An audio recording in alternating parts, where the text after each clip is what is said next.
All right, what's going on, party people? Thank you for popping in for another popping episode of Pop Talk. This is your man, Professor Nims. I'm signing on for Coach Dave, Boston Jarrett. What up? What up? Casual Rand is not rocking with us tonight, but we make up the pundits of pugilism. And before we jump into this content, we also want to remind you to like and subscribe to this channel. And we are going to talk about the Day of Reckoning, which is this Saturday, December the 23rd, which features basically kind of a proxy of a heavyweight tournament, which has kind of severe implications for the determining the heavyweight landscape. But they are featuring two prominent heavyweights that we have long to see get in the ring with each other. Although they're not getting in the ring with each other, they are going to be co-featured in this bout, and that would be Deontay Wilder and Anthony Joshua. So we're going to talk about their respective bouts, give a breakdown, and then also give our pundit picks. Starting out with my man Deontay Bomb Squad Wilder, who is taking on former champion Anthony, excuse me, not Anthony, but Joseph Parker. And this to me is, well, I don't know. To me, this seems to be the kind of most competitive fight in the sense that just looking at the participants' previous form within their last fights. And what we have in Deontay Wilder, who has recently returned from a bit of a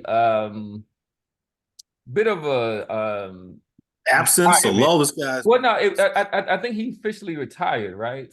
Didn't he? And then he came back out of retirement in a sense. Maybe. But I don't. But boxing is a little bit different than like football or basketball, where there's a kind of a process that's laid out where when you do actually retire. But his last bout was actually in October 15th, October 15th of 2022. 2022, which was a first round demolition of Robert Helenius and Barclays Center.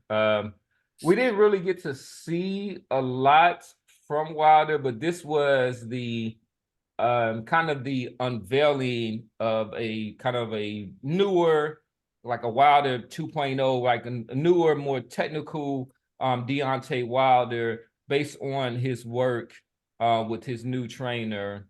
His name is escaping me right now. Malik Scott.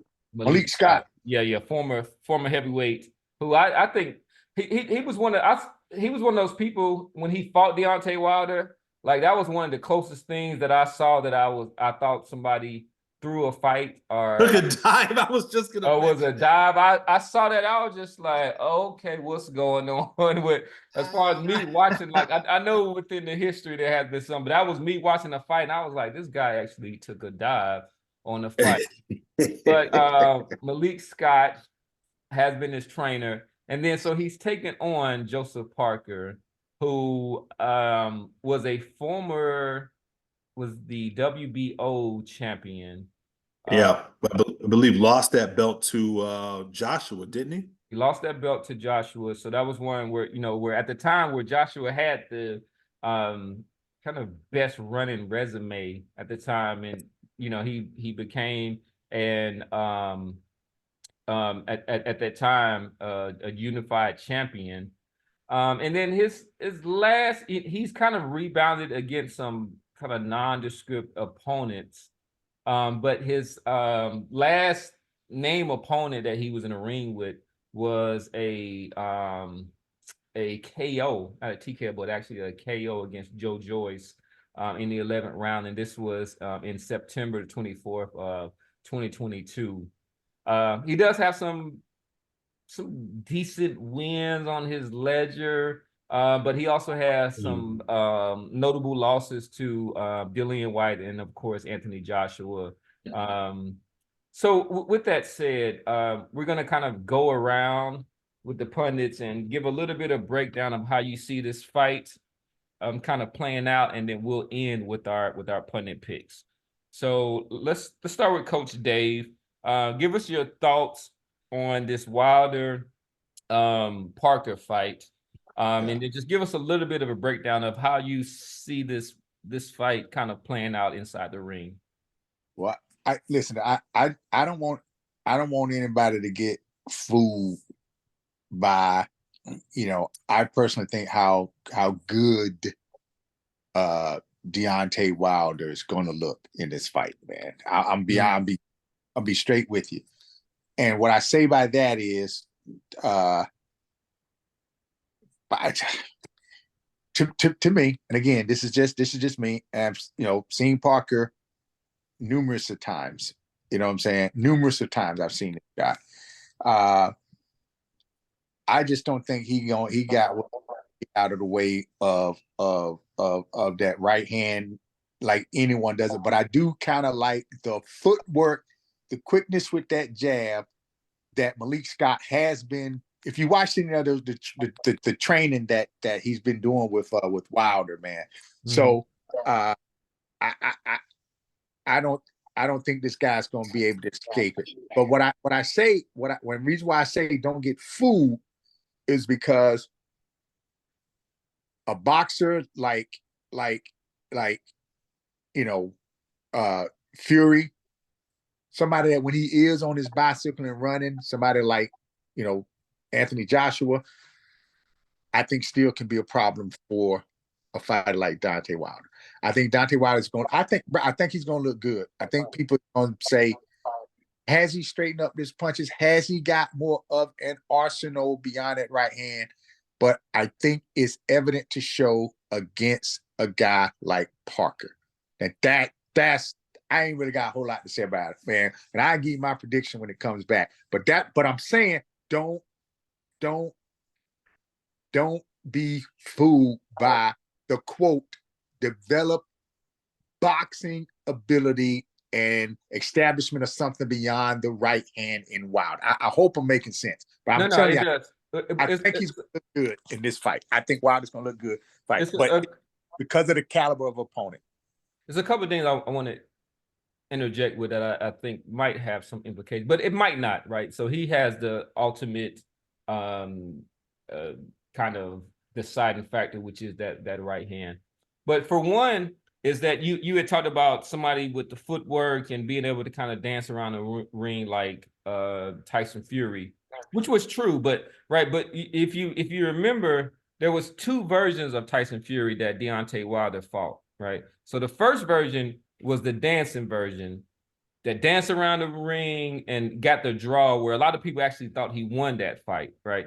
And then it was the version with Sugar Hill, which was the aggressive version that really put Deontay Wilder on his back foot, right? So he went right at the gun, the artillery, and then he still used his footwork, but right, this was somebody that really got into the face of Deontay Wilder and kind of made him kind of think and process things a little bit faster than I think that he used to, right? When somebody's kind of dancing around, you can kind of like sit back, and doing that, you can kind of, ascertain what's going on. But I think one thing is Tyson Fury kind of sped up Deontay Wilder. He had to think a little bit faster than I think that he's used to.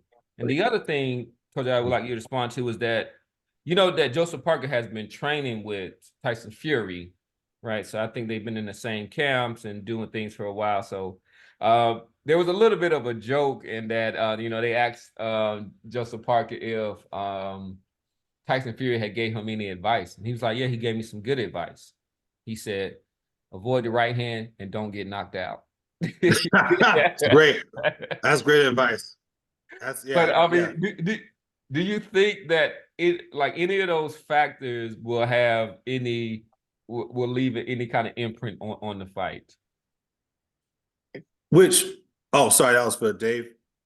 Yeah, it's for Coach. Yeah. Yeah, man. So I 100% agree with what you said about those two theories. I didn't factor that in as I was thinking about Joseph Parker, but I don't think that the boy's not a Fury. You know what I'm saying? Yeah, right. And I don't, and Definitely. I'm Yeah, not That's a definitely. great way so, to, so to sum it yeah, up. I don't know what the right way to say, man, but I'm telling you, man, I'm looking for,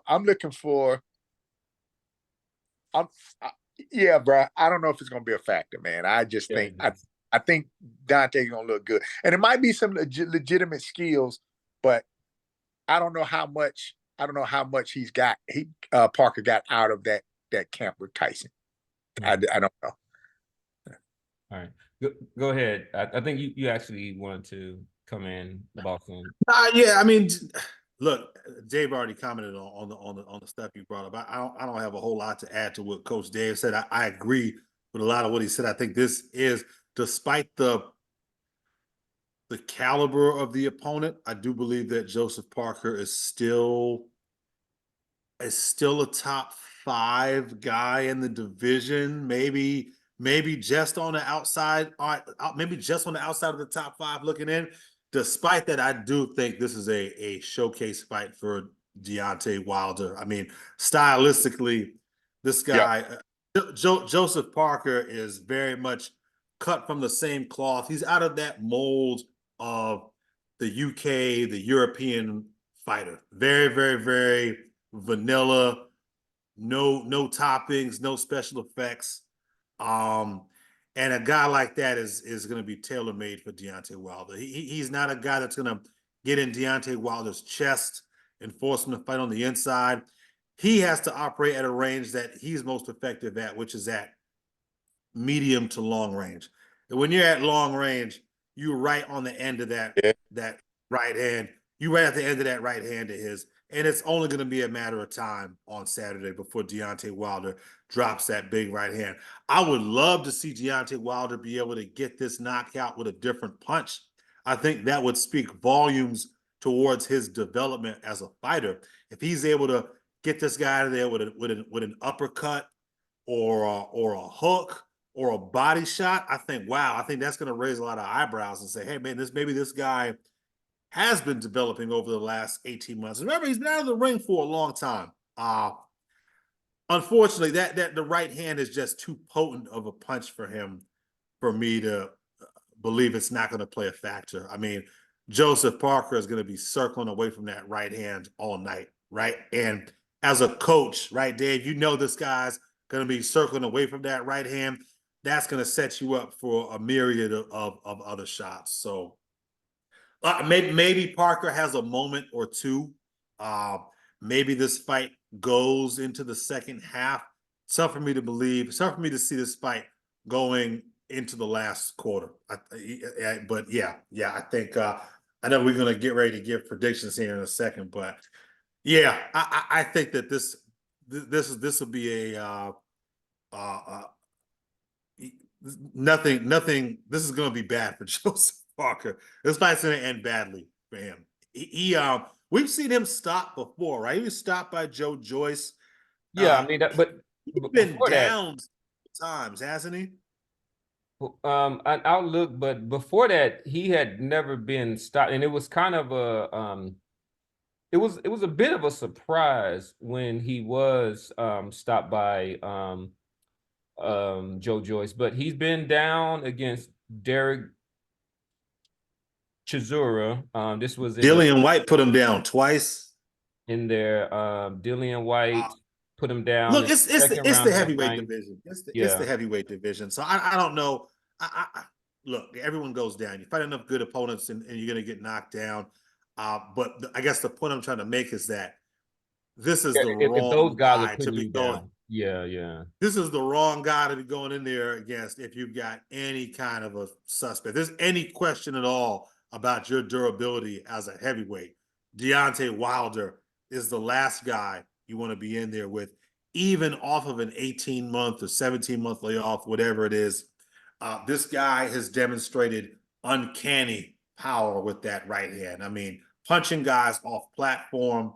I mean, the punch he caught Hellenius with was squared up with his back against the ropes, right? Just some sort of quick It didn't wasn't even seem full like extension. It wasn't even full extension. didn't seem like he had a whole lot of leverage on the shot And the either. guy And was stiff. Hellenius just and Yeah. look, Was stiff. I don't want to make Hellenius out to be some sort of future Hall of Fame world beater. He's still a 260 some odd pound man. And to get clipped by a guy like Wilder, who you've got several pounds on it to just fall to pieces like that, it speaks to the kind of, like I said, uncanny type of power that Deontay Wilder possesses. So so we've got about, I guess, 5 minutes or so in this segment. Let's go ahead and we'll stay with you, Boston.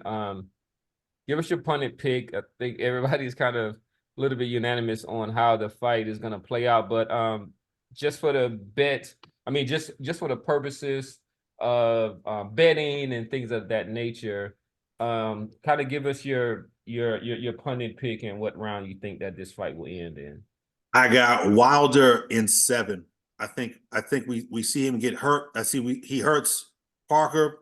Parker retreats to those ropes. Wilder catches it. Wilder follows him to the ropes and just unloads. And hopefully the ref can jump in time to save Parker from a really, really harmful shot. But yeah, Wilder in 7. All right, so KO in 7. So just before we throw to Coach Dave, I'm gonna give a little peek into the odds. for this fight. So He's got to be he's got to be a huge favorite, right? I thought so. I'm a little and I'm on DraftKings right now. I'm a little bewildered by the Wilder, just straight out win is a negative 650 and favorite, and Joseph Parker is a plus 450. So meaning that you would have to bet $650, so that he's a 6.5 favorite to win, which is pretty big. It's not crazy. And then Parker is a 4.5 as far as underdog. So meaning that $100 bet on Joseph Parker would net you $450. So Yeah, and I ain't then wasting any money on that bet. I'm not a if, betting person, but yes, if you take Deontay Wilder by knockout TKO, that is a negative 400. So that one it goes down a little bit. And then if you take Joseph Parker by a KO or a TKO, that's a plus 1100. So if you're feeling a little frisky, $100 bet will net you 1100 back for that. So yeah, if you find $100 on the street, I guess, sure. and you've got to get rid of it for whatever reason, sure. Coach, go ahead. What is your pundit pick? So we got 7th round for Boston Jared. Yeah, I'm gonna go wild. I'm gonna go wild in 5. And look, I'm gonna even say right hand might set it up or whatever, man, might. But I just think Wild. Correction, man. Nah, let me say Wilder in 6. Let me say Wilder in 6. Okay. And I'm gonna say a old ugly right uppercut. And I'm just saying because I think Wilder, my man, Boston, it was a good word, showcase.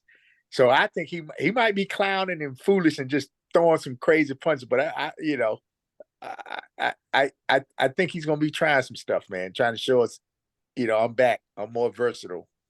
So I'm gonna say Wilder in 7, now 6, and with a punch other than the right hand. Right hand might set it up, but I think the cleaner gonna be something crazy.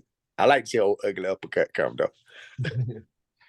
So with those round, if you're doing round betting and you had Deontay Wilder winning in the 7th round, that's plus 900.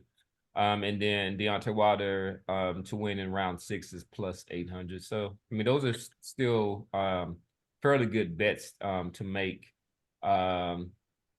So for me, one of the things that I've been noticing is that there's this kind of calmness that Deontay Wilder has been displaying, not only, since he's arrived in Saudi Arabia, but just kind of throughout this whole process and everything. And I think That's that called will humility. go well. What's that? No, go I ahead, said Coach. that's called humility from getting your, you know what? Oh, Yeah. well, yeah, I'm hoping like they don't, they don't necessarily bring that up to him. I think that calmness will go out, will go out the window because I'm not sure if he's actually accepted those losses, to the fact I think like mentally for him that he has to tell himself that right that there was something nefarious going on with that. Like I'm not sure if he's really accepted those losses, but the media is savvy because they don't even broach that topic. They don't even go there with that. But I do like, and this is, and we'll I didn't want to kind of make this comparison, but we will talk about Joshua coming up. But just to kind of in comparison to Joshua, even though they're not fighting each other, we like to kind of like juxtapose, each of these fighters.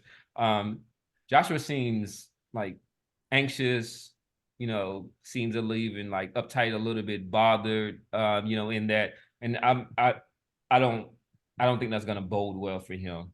So I think that Deontay Wilder is gonna do a number on Joseph Parker, particularly for the reasons that both of y'all gave. He is a classic, even though he's from New Zealand or whatnot, he's kind of got that kind of classic, Eastern European style. He's very straight up. He's not gonna wow you with his footwork.